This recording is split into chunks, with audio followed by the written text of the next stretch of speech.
Comunicação. Bem-vindos ao Pergunta Simples, o vosso podcast sobre comunicação. Já vos disse que se subscreverem este podcast sobem na minha escala de popularidade? Sim, é fácil e basta um clique na página perguntasimples.com. Lá estão os bonequinhos de subscrição na Apple, no Spotify e em todas, eu disse em todas as plataformas. Para que é que serve isto? Para tornar a vida mais fácil. Ao subscrever, no telemóvel ou no computador, é alertado sempre que há um novo episódio e assim dá para ouvir de forma mais intuitiva. E com um extra, dá para usar em todos os podcasts que ouvem. De caminho, partilhem com alguém que tenha interesse nestes temas de comunicação o podcast. Hoje é um dia especial. Recebo no Pergunta Simples um dos meus mestres da telefonia, mestre da fala na rádio, mestre do jornalismo radiofónico. Em 93, quando cheguei à Rádio Pública e ao horário nobre da manhã, ele estava ancorado na voz de Francisco Sena Santos. Voz, edição, rapidez, energia, tudo isto em todas as falas, comunicação pura.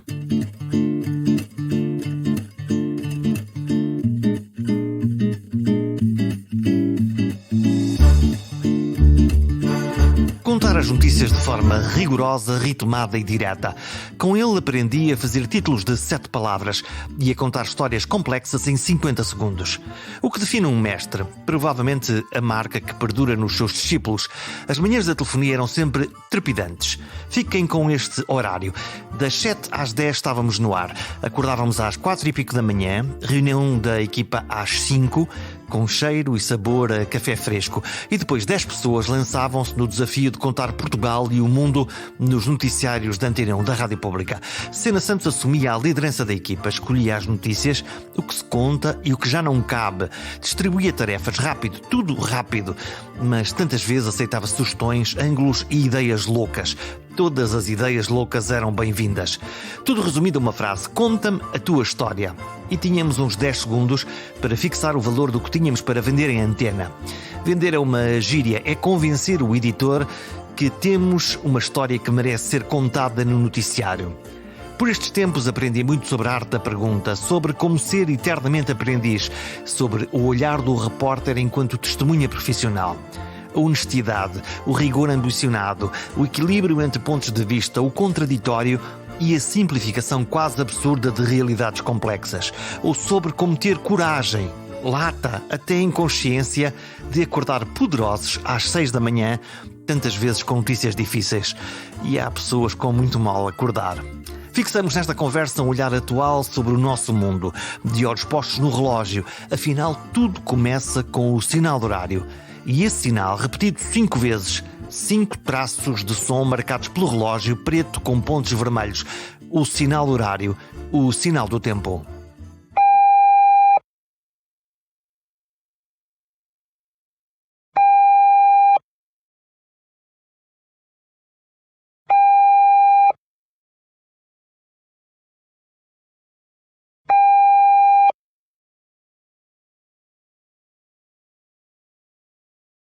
São 7 da manhã, 6 horas nos Açores. Bom dia, Francisco Sena Santos. Hora oficial do continente. Tens saudades? Da rádio. Eu faço rádio todos os dias. Gosto. A rádio, Jorge, mudou. Eu acho que a ideia de rádio, mais a de televisão, mas sobretudo a de rádio, a rádio hoje transferiu-se para o áudio. A rádio hoje é áudio. Eu continuo a ouvir rádio, ouço rádio sobretudo no carro, mas ouço cada vez mais podcast, ouço cada vez mais áudio. Sei lá, eu estou a trabalhar de manhã à hora a que o Fernando Alves faz os sinais, edita os sinais. E eu quero ouvir todos os dias os sinais. E ouves em direto? Ouço em podcast a posteriori, ouço quando posso. Portanto, no fundo, nós sabemos que a rádio agora passou a estar em todo lugar, a todo momento. Sempre foi ubíqua e a questão é, a rádio deixou de ser necessariamente o instante. Eu acho que esse continua a ser um trunfo decisivo. Quando há uma emergência, nós vamos buscar o rádio. Eu ainda uso o transistor, mas encontro uma qualquer forma de escutar a telefonia. rádio. Portanto, A telefonia. quando nós sabemos, telefonia, nós vamos imediatamente em busca das rádios que consideramos credíveis. Estou a pensar na Antena 1, estou a pensar na TSF, estou a pensar na Renascença, que é ali podem-me dar boa informação e credível. Sim. Vamos a um cenário de pesadelo. Imagina que se repete o 1º de novembro de 1755, ou seja, um terremoto. Tenho a certeza que um dos meus primeiros gestos, para além de garantir a segurança básica, mas isso também faz parte da segurança básica, é ir pegar num transistor que seja autónomo, que não dependa... o telemóvel depende de redes... Wi-Fi. Justamente. Um radiotransistor, uma telefonia tradicional e tê-la no bolso, um daqueles pequeninos transistores como aqueles que se levava para o futebol para ouvir o relato dos outros jogos. Tenho alguns deles e alguns desses rádios a pilhas e a rádio é essencial para isso, para uma emergência. A rádio hoje é cada vez mais... áudio, é cada vez mais podcast. A minha grelha da rádio é a rádio é a grelha que eu componho. Junta as coisas que eu quero ouvir a todos os dias. Somos programadores, não somos nós programadores daquilo que nós queremos queremos ouvir aqui, isto aqui, aquilo daquela. As diferentes rádios, vou fazer diferentes escolhas com um benefício extraordinário, que é poder escolher uma rádio que é feita em Portugal, como uma rádio que é feita, e acontece isso comigo, eu ouço vários noticiários, minha cultura é muito marcada pela francofonia, rádio francófona, ouço rádios de Nova Iorque. Faz a Info para saber o que é que lá se passa? Sim, vou à Europa, mas também vou à BBC, vou a algumas rádios muito bem feitas em Itália, vou a rádios muito bem... frequento diariamente uma rádio americana, a Rádio Pública, a PBS, é uma rádio muito bem feita. Olha, e a tua escuta da rádio portuguesa e do jornalismo de Portugal? Há uns números que não têm a ver com a rádio, mas têm a ver com a imprensa, e isso é importante, é que a imprensa em papel não recuperou da crise. Isto é, o fecho dos quiosques, eventualmente, a perda do hábito da leitura, está a fazer desaparecer o papel e, apesar de tudo, o online está a recuperar. Isto para ti é preocupante ou é a vida e isso ia acontecer? É a vida. Faltam-me dados científicos, dados comprovados para defender este argumento, mas é uma convicção. A minha convicção é de que o jornal em papel nunca vai desaparecer, mas vai tornar-se um produto de luxo. Eu vou querer continuar, até pode ser caro, o meu orçamento tem de continuar a dar para poder comprar o jornal como produto de luxo. Isto significa que o jornal tem de ser uma coisa diferente daquilo que era, tem de ter formatos longos, tem que ter as matérias que eu não quero ver num ecrã, que quero continuar a ver no papel, quero sentir, quero poder voltar a elas, quero poder estar sentado numa esplanada tranquilamente com o jornal à frente e a poder lê-lo. É uma espécie de degustação de... Degustação, é perfeito, é isso mesmo, degustar as notícias. O que implica uma extraordinária transformação. Talvez estejamos a começar a entrar no túnel de saída da crise iniciada. É difícil. Quando é que a crise começou? A crise tem diferentes momentos. Há a crise da internet de borla, que cria a ilusão de que é possível fazer jornalismo sem suporte. O grátis deu cabo do modelo de negócio. Deu cabo do modelo de negócio, claro. A seguir veio a crise 2007-2008, que em Portugal se estendeu até pelo menos 2015 e que teve consequências devastadoras, que ainda continuam a ser sensíveis, ou seja, os jornais, a informação tem que voltar a ser alguma coisa daquilo que foi na década de 90. A década de 90 eu sei que é irrepetível. Vamos ver o caso português da década de 90. A década começa com o aparecimento das rádios, que mudam a paisagem. CMR, Correio da Manhã Rádio, que é um produto esteticamente exemplar. Bonito, não é? Justamente, o IPECO concebeu uma telefonia elegante. A Rádio Geste, em Lisboa, era também uma telefonia elegante. A Rádio Nova, no Porto, mudou a maneira de falar. A TSF rebentou com os modelos de fazer política. Partiu isto tudo. Foi para a casa foi para a porta dos políticos, começou a fazer perguntas e a fazer perguntas Ser agressivas. atrevido, claro, sim. E isso também é inspirado pelo Independente, que já cá estava e que muda a paisagem, e logo a seguir vem o público que estabiliza as coisas num padrão de qualidade. Ao mesmo tempo aparecem as primeiras televisões privadas. Portanto, na década de 90 tudo mudou e havia dinheiro. Eu, caso pessoal, não vou olhar para o meu umbigo, mas eu podia fazer uma coisa que é impensável, é fazer uma manhã da rádio em direto da feira, da Bookmesse, da Feira do Livro de Frankfurt e do Salão do Livro. Era a vaga Saramago Nobel, na feira, na Flip, a Feira Internacional de Paraty, nos arredores do Rio de Janeiro. Ou seja, hoje isso até é impensável. Uma rádio, a TSF, teve ao mesmo tempo 4 repórteres na Guerra do Golfo. A Antena 1 teve repórteres em permanência na crise dos Balcãs, em diferentes sítios.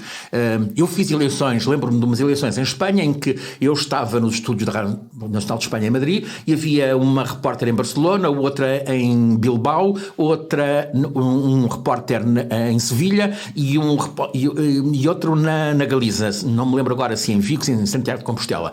Ou seja, O que é que nos aconteceu? Acabou o dinheiro pura e simplesmente, ou acabou a vontade de fazer, ou... Acabou o dinheiro. E essa para ti é muito claro, que é uma questão de investimento. Sim, a verdade é que as redações emagreceram de forma dramática.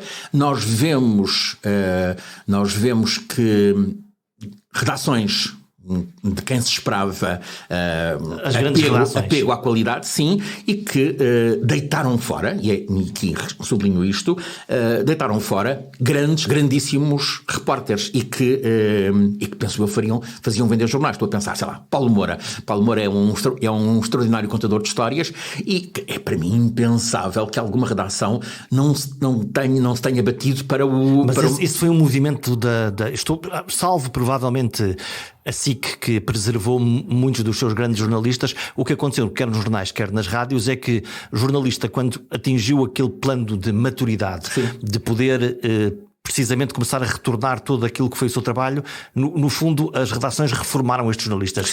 Vai fazer outras coisas, vai dar aulas, vai... Sim. Ou seja, a tabela de remunerações nos anos 90, propiciada pela fartura daquele tempo, pela euforia daquele tempo, e isto remete-nos também para a política, até para o Fukuyama, a ideia de fim dos tempos, ou seja, a ideia de que em 89 nós estávamos no fim da história, a queda do muro, o fim do Império Soviético, dava a ideia de que entrávamos na enorme prosperidade. De certo modo entramos, mas curiosamente, apesar de pensarmos que aqueles anos 90 eram anos do pós-muro e sem problemas, afinal houve as matanças, o genocídio nos Grandes Lagos da África, houve a Guerra dos Balcãs, ou seja, sucederam-se crises. E depois veio 2001, vieram as Torres Gêmeas e começou uma nova era que vem até hoje, com um desgaste tremendo, foi uma infâmia, 2.993 mortos só no World Trade Center, mas depois disso já morreram dezenas de milhares de pessoas por causa disso. Há um dominó aqui. Há um efeito dominó. Quando tu olhas para as grandes crises, e há bocadinho falamos dos Balcãs, falaste dos Balcãs, mas nós estamos todos distraídos com a Covid e não vemos que ali na Bielorrússia, na Ucrânia e na Rússia há um conflito terrível a acontecer. Terrível. Há pessoas asfixiadas, há pessoas com a liberdade, quando digo asfixiadas, com a liberdade asfixiada. Há situações dramáticas. O que se passou nestas últimas semanas na fronteira entre a Bielorrússia e a Polónia é uma chantagem tremenda também sobre ti, sobre mim, sobre quem nos está a ouvir. A questão é, nos nossos valores, nós temos um compromisso que é de dar assistência a quem está em risco. E não usá-los. E não usar as pessoas. E o Lukashenko faz exatamente isso. O Lukashenko usa as pessoas, mas o nosso lado, a União Europeia dos valores, tem o dever de é um facto que há aqui um problema, como é que se resolve, como é que integramos tantas pessoas, mas não podemos deixar que aquelas pessoas estejam ali num limbo... no batente da porta. No batente da porta. E isto cria um problema que é terrível. Não podemos admitir que um dos parceiros do clube, a Polónia, não aceite pessoas pelo facto, por uma razão religiosa, por serem muçulmanos, não são aceitos. E isso é um argumento intolerável. Mas também há um problema que é qual é o limite da Europa, qual é a capacidade que a Europa tem para receber pessoas. Nós sabemos que precisamos de pessoas, ou seja, temos, a questão migratória é um problema fundamental para a Europa. A alma da Europa passa por esta questão. Nós temos que definir o nosso futuro a partir daquilo que está a acontecer, a partir de como reagir. É uma das questões. Julgo que migrantes, alterações climáticas são duas das questões fundamentais para definir o futuro da União Europeia. Os testemunhos, as testemunhas profissionais, os jornalistas, estão a contar bem esta história? Porque o que me dá a ideia é que nós estamos a receber muita propaganda e muito pouco olhar no chão, no terreno. E aí há um problema que é também político. A Polónia está a barrar o acesso de jornalistas à zona ao muro de arame farpado. Estado da União Europeia que supostamente tem que preservar a liberdade de imprensa e não o está a fazer. E que declara que é uma zona de crise e que, portanto, não deixa os jornalistas ir lá. Por outro lado, há repórteres que vão lá no CNN, tem lá um repórter, conseguem furar e passar. Por outro lado, aqui voltamos atrás. Eu gostava, mais do que gostava, eu preciso de ver a crise na fronteira da Bielorrússia com a Polónia tratada por um repórter português, com as minhas referências culturais e que não trate... O que é isso? Porquê é que tu precisas de um olhar de um repórter português? Qual é a diferença entre ter lá um francês, um inglês ou um norte-americano? Temos valores que são diferentes. Para um americano, os valores, o que se passa numa fronteira remota da Europa é necessariamente diferente daquilo que se passa com um português. Um repórter português está implicado, aproxima-se necessariamente mais daquilo que são as nossas preocupações, conhece as realidades, pode ter até a sensibilidade para perceber que não temos condições para receber aquelas pessoas, mas temos que fazer alguma coisa. Isso aconteceu na crise dos Balcãs, na guerra da Jugoslávia, o facto de podermos ter ido lá, de podermos estar naquele sítio, de podermos estar em Sarajevo, naquela grande reta dos snipers, isso permitiu ter um olhar, e é muito curioso porque depois isto cruza com as tropas portuguesas que estão também no terreno, na missão de paz. Lá está, o frango assado, a sardinha assada, a Portugalidade está, de alguma maneira depois também está, e é preciso contar isso. Claro, Jorge, um exemplo.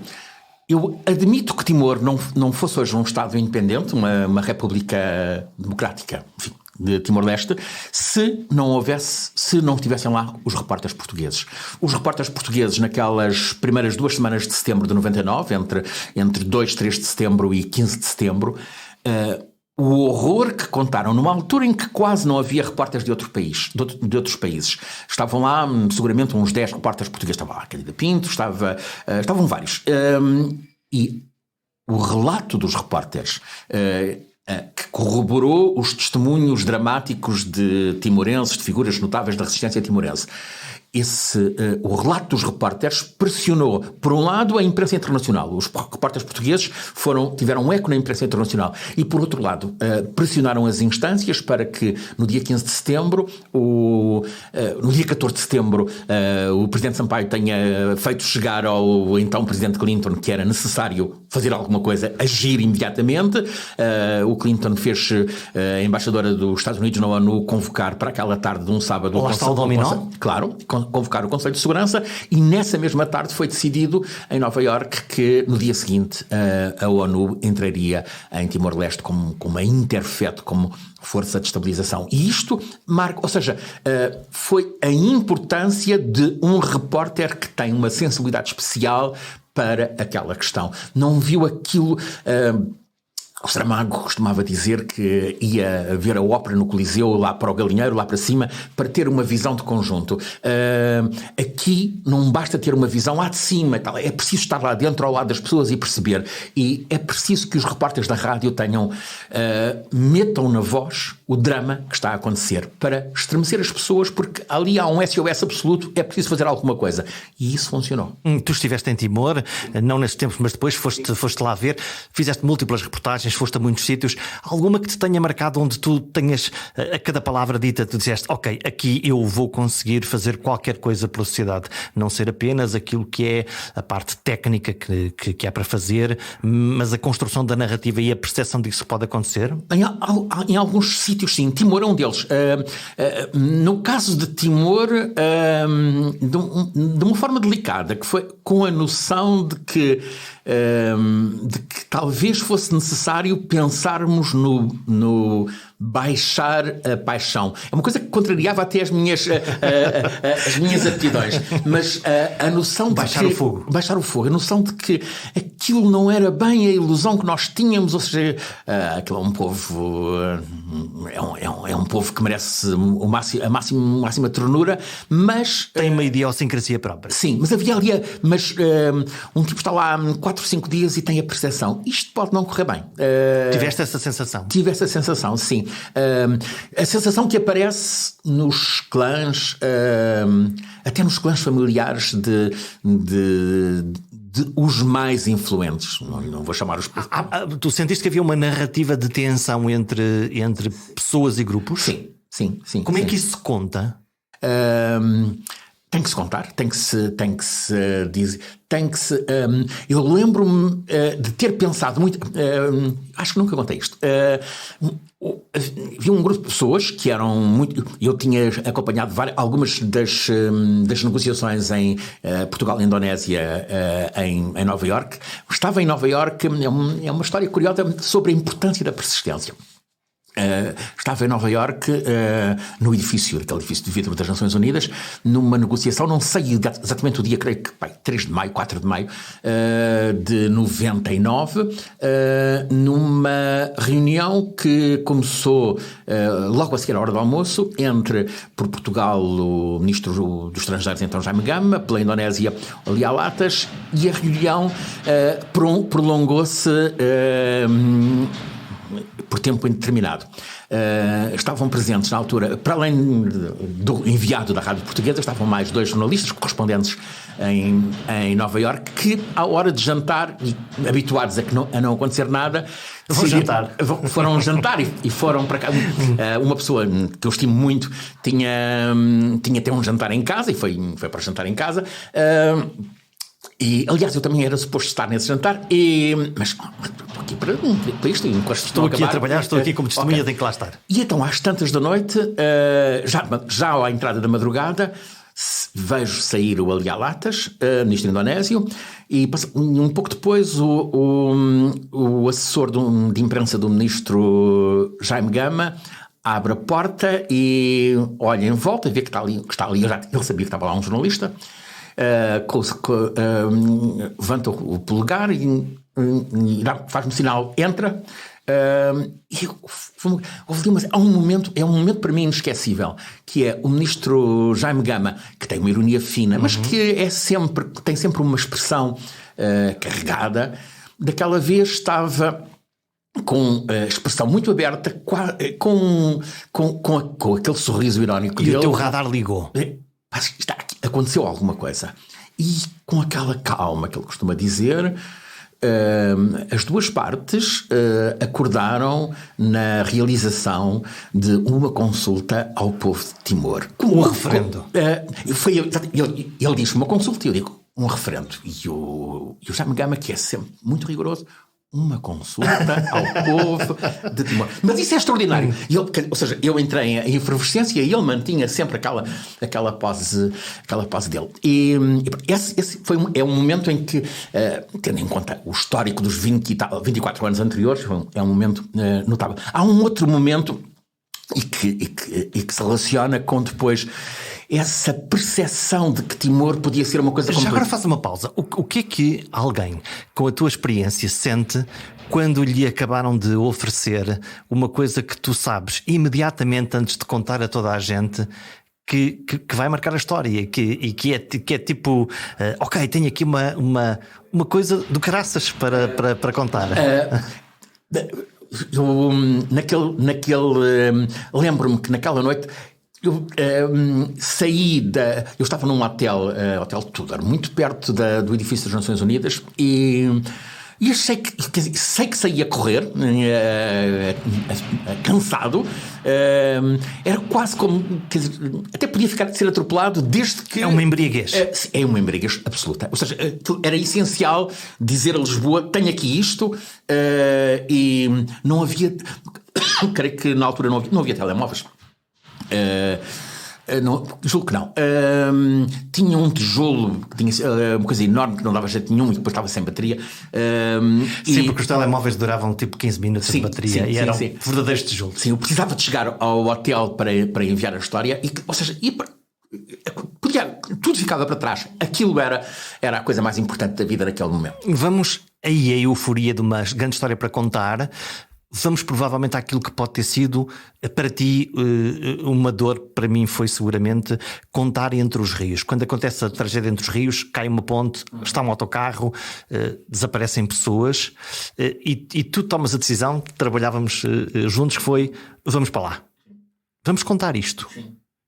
E chega-se a um sítio destes, lá está a história, o que acaba de acontecer, mas a necessidade de narrar, a necessidade de responder à pergunta fundamental, que é: porque é que caiu a ponte? Quantas pessoas morreram? É possível resgatar ou não? Isto é um cruzamento de emoções. Como é que se garante que se consegue contar a história com solidez, fugindo ou não fugindo à emoção? Não sei, diz-me tu. É uma história, é uma reportagem, esta Entre os Rios, difícil. Cheguei lá em cima das 7 da manhã com Ana Fernandes e o José Guerreiro. Nós tínhamos a história de como é que eu me apercebi de Entre os Rios. Tinha ido ao cinema à noite, e fiz um disparate que foi deitar-me sem verificar o que eram as notícias, mas na altura dormia com a televisão ligada, e à 1 da manhã vejo... À 1 da manhã acordo, enfim, percebo que se passa alguma coisa no ecrã, e então... Era num noticiário da SIC, num noticiário da SIC Notícias, creio que era da SIC Notícias, falava-se no autocarro que caiu. O que se passa? Ok. Onde é que é isto? O que é que está a acontecer? Claro, ok. Percebi o que estava a acontecer, telefonei para a Ana Fernandes, que era produtora. É preciso ir para Entre os Rios, para ir para Castelo de Paiva, que era na altura. E era preciso ir mais gente. Procurei o Zé Guerreiro, que trabalhava com nós. Chovia, mau tempo. Sim, foi horrível. Despistei-me na viagem. Pegámos no primeiro carro que apareceu, um Clio da rádio. Despistámos naquela estrada de 1000 curvas que leva a Castelo de Paiva. Arrebentei uma roda, enfim. Chegámos lá ao sítio com uma roda arrebentada. Mas às 7 da manhã, chegar ali... mais do que ver, havia um nevoeiro intenso e só se via um pedaço da ponte, o pedaço colapsado. A questão mais delicada era as pessoas. Parece logo muito cedo se percebeu que estavam ali 2 pessoas que tinham necessariamente a ver, que tinham perdido alguém. E como é que se fala com estas pessoas? O que é... Pergunta-se ou não se pergunta? Entrevista-se ou não se entrevista? Sim. Havia ali uma espécie de uma taberna onde fui tentar saber aquelas pessoas. Era uma coisa espantosa, porque aquelas 2 pessoas estavam ali imóveis. Era uma criança, 12 anos, 13 anos, da freguesia de Raiva. E uma pessoa mais velha, uma madrinha, explicaram depois. E, sabes, ali o apelo de contar fez contar o que estava a ver, o que era a paisagem. E depois sobra aquela pergunta que é a pergunta mais estúpida do mundo e que garante resultados, que é: o que é que está a sentir? Que é uma invasão. Sim, e sabes, houve para mim um dilema. Tinha a percepção de que as pessoas-chave eram aquelas duas, mas eu não podia ir lá. Quase um pudor. Sim, era impossível. Eu estava com um microfone emissor na altura, estava com um telemóvel, nem estava com um telemóvel e tinha a noção de que aquelas pessoas sabem mais do que todos os outros, mas eu não falei com elas antes, não posso aparecer ali com um telemóvel e não posso abordá-las. Percebi que aquelas pessoas estavam paralisadas e... ok. Na primeira oportunidade, depois, quando me pude calar, depois de ter contato, acho que falei durante meia hora, fui falando com gente, com o guarda, com o agente da GNR. Falando com os outros. Com os outros. Até que depois me aproximei daquelas pessoas, que aproximei-me e mantive uma certa distância. Que a princípio me receberam mal, mas depois falei e percebi que não valia a pena, que não tinha o direito de lhes pedir para falarem para um microfone. Balbuciavam umas coisas e pronto. E lá está, são as opções difíceis. A tua alma de jornalista obrigava-te a ir fazer perguntas e a tua alma de pessoa obrigava-te a não ir. Sim, no dia seguinte, o acidente foi na noite de domingo, às 9 da noite de domingo, o acidente é uma tragédia. Nós começámos a estar lá, a rádio esteve lá durante tempos. Na manhã de segunda-feira, a partir das 7 da manhã de segunda-feira. Na terça-feira de manhã foi lá o Presidente da República, então Jorge Sampaio. Ele deixou o carro a umas centenas de metros do sítio e os repórteres sabiam que eu estava a chegar. Eu estava a falar com um dos assessores dele, o António Manuel, que já não existe, e sabia que estava a chegar e fui lá. Na altura já estava com grandes meios da rádio, microfone, emissora, etc. E estava em direto e disse, e a primeira coisa,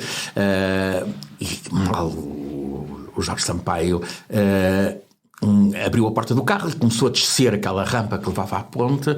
Eu perguntei, fiz uma pergunta, não sei exatamente qual era a pergunta que fiz ao Jorge Sampaio, e ele respondeu-me: por favor, respeito, estou a chegar aqui. Ainda por cima alguém que tu conhecias e que era o presidente, mas era alguém próximo teu. Sim. Foi por um lado um murro, por outro foi uma lição de ética. Eu de facto não tinha o direito de estar ali a apontar o cano de um revólver, um microfone, a alguém que estava a chegar ali e com uma forte carga emocional, ou seja, e que não alinha neste frenesi de... Todavia, as pessoas que sempre te ouviram na telefonia na manhã, o que estavam à espera era que tu fizesses a pergunta. Pois, mas que houvesse uma coragem, que houvesse pisar o risco, se calhar, para conseguir uma boa resposta. Mas ainda bem que isto aconteceu.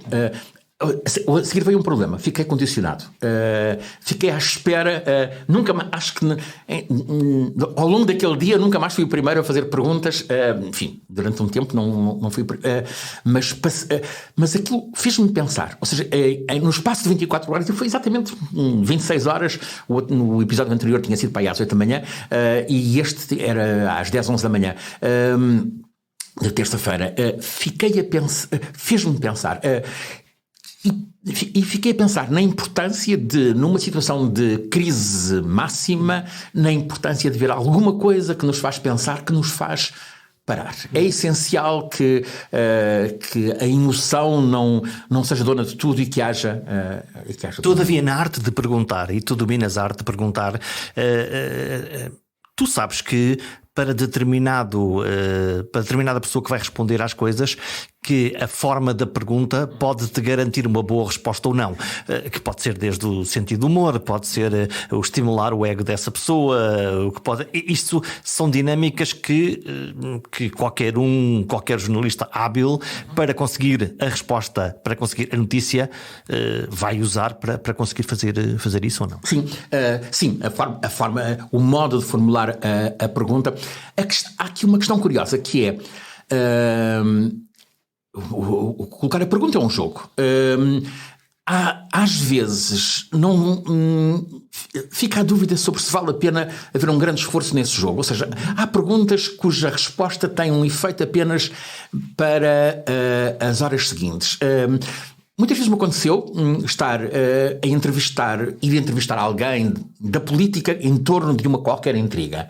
E ao mesmo tempo, aconteceu isso uma vez no Porto, a seguir, e tinha à espera o professor Manuel Sobrinho Simões. Acho que não joga bem essa narrativa entre a trica política e o professor Sobrinho Simões. Estávamos no Porto de 2001. Capital da Cultura? Sim, justamente Capital da Cultura.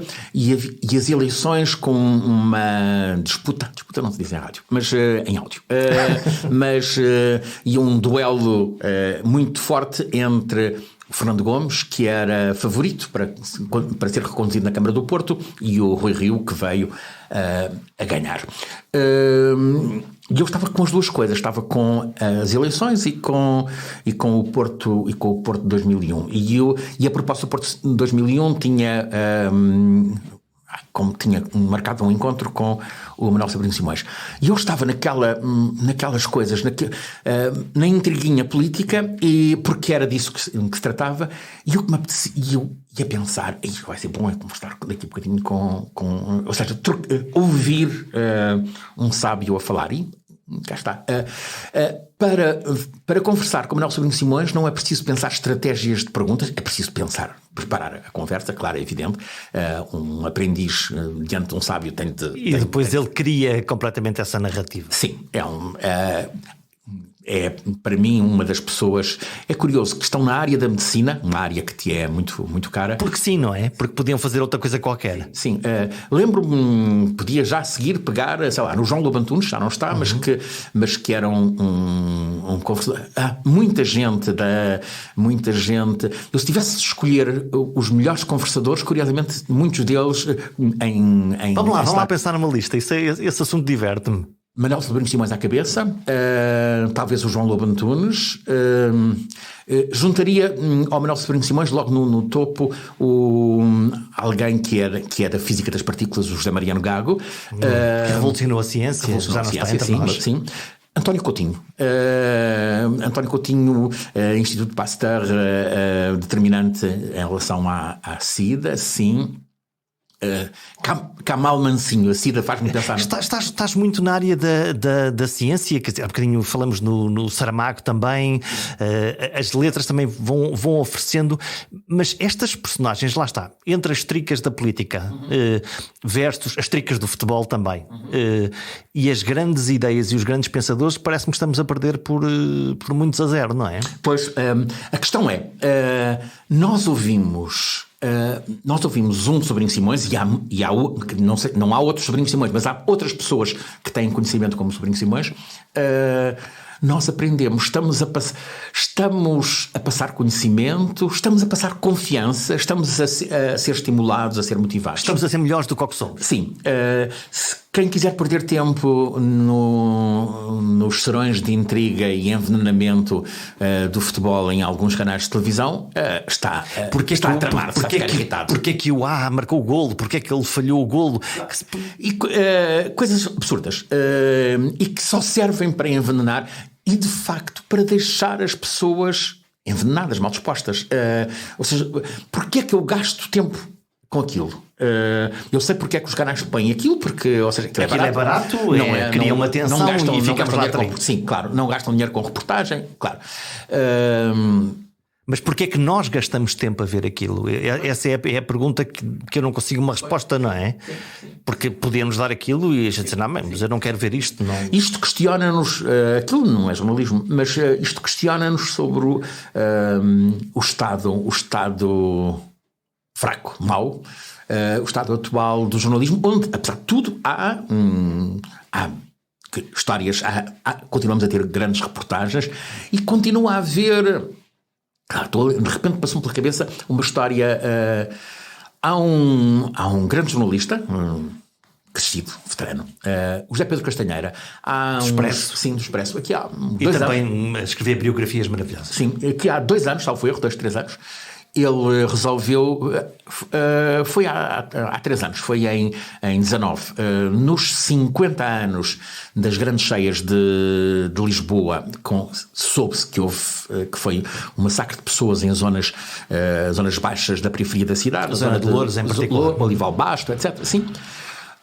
Nunca se soube ao certo, o regime na altura, Salazar Caetano, não deixou que se soubesse quantas pessoas tinham morrido. E então o Zé Pedro teve uma ideia notável, uma ideia que é de um trabalho chatíssimo de sacrifício, e foi para as conservatórias de... Foi fazer arqueologia. Foi ver as pessoas que morreram, quantas pessoas tinham morrido naqueles dias. E, de facto, em torno do dia 25, 28, 29 de novembro, ele contou, creio que 525 mortes naquela zona. E isto permitiu fazer um cálculo. Ou seja, isso é uma grande história, isso é grande jornalismo. Justamente, as pessoas podem perguntar, então o que é que isso interessa? Interessa saber o que é que aconteceu. Interessa saber o que que depois disso foi feito, interessa que consequências houve para os filhos, para os netos. Saber a verdade. Sim, e saber ao mesmo tempo o que é que está feito para evitar que volte a acontecer uma coisa assim. Eu quero, gastar estes últimos minutos da nossa maravilhosa conversa. Tu estás a dar aulas, estás a ter um papel a formar jovens jornalistas. Como é que é esta nova geração? Há gente muito interessante. O bicho da curiosidade está lá? Está lá, em absoluto. Há um problema que que cresceu muito. Há uma fronteira trazida pela pandemia. Cresceu muito a desesperança. Enquanto até 2019, 2020 havia um grande entusiasmo, as pessoas acreditavam que iam mudar o mundo. Hoje, muita gente acha que está a fazer o curso, está bem, mas a seguir eu vou trabalhar, se calhar na caixa do supermercado. Tem essa noção? Tem a noção de que não há. Sim. Embora todos os anos na escola, no trabalho, são licenciados uns em cada ano à volta de 50 novos jornalistas. São números impensáveis. Se considerarmos que há em Portugal 23 escolas com cursos de jornalismo, quer dizer que todos os anos são lançados a um número impensável E sem um mercado para isso, e portanto vão fazer outras coisas. Sim. Mesmo assim, todos os anos há uns 10, às vezes 15, já houve mais, houve um ano em que foram 20 e tal, que são absorvidos logo a seguir. Portanto tem qualidade. Sim. E eles trazem-nos o quê? Porque uma coisa é ensinar a técnica do jornalismo, como é que se faz o título, como é que se faz uma abertura, como é que se conta uma notícia, quem, quando, onde, porque isso é uma coisa. Outra coisa é esse fator X, que é a curiosidade, a fome, a vontade de comer o mundo, num momento em que, para o bem e para o mal, estas gerações estão muito... o telemóvel, o TikTok, o WhatsApp são nativos digitais, nós não somos. Fazem-nos a ponte para isso, ou seja... eles podem nos ensinar esse mundo? Nós trabalhamos com eles sobre como utilizar o Instagram, por exemplo, e eles sabem o que é que devem, como é que transportam esta história para o Instagram. Controlam a narrativa, conseguem perceber a narrativa. Sim, conseguem tornar a narrativa atraente para pessoas da geração deles, da geração logo a seguir. Ou seja, eles acrescentam aquilo que nós não temos, que eu não tenho sensibilidade para entender. Eles estão muito focados, estou a pensar nestas gerações precisamente, muito preocupadas com as questões ambientais, muito preocupadas com a ecologia, com a proteção dos animais. É espantoso. Nós falamos da retórica e eles estão já aí, a lógica do bem comum, a lógica da responsabilidade social, a lógica de comunidade. A discussão, eu faço tenho uma conversa semanal com uma pessoa que respeito muito, o professor Filipe Duarte Santos, e os alunos da escola seguem aquilo e discutem e querem saber mais e ou seja, aquilo toca-lhes. É tema para eles. O clima Eu às vezes interrogo-me até sobre se não estamos numa lógica de caos excessivo. Eles têm medo de que ainda na vida deles haja consequências dramáticas. Há um caso concreto. Há um aluno que é dos arredores de Faro e que questiona: eu não sei se se em 2050 o sítio Montenegro onde eu vivo está lá, ou seja, se o mar já não está ali. Portanto, já não é uma coisa teórica que os físicos e os meteorologistas falam. Saímos do abstrato e começamos a ver, aliás, as chuvas que aí estão, as tempestades, já não há maneira da gente... Aliás, há gente que tomou a iniciativa de ir, olha, aos teus sítios, foram de caminho a Esposende para... A zona da costa, que é provavelmente a zona de maior desgaste de erosão, e foram por ali contar histórias, falar com pescadores, e foram por conta própria, ou seja, era um trabalho final e resolveram, ok, mete-se ao caminho e fomos. Vamos fechar.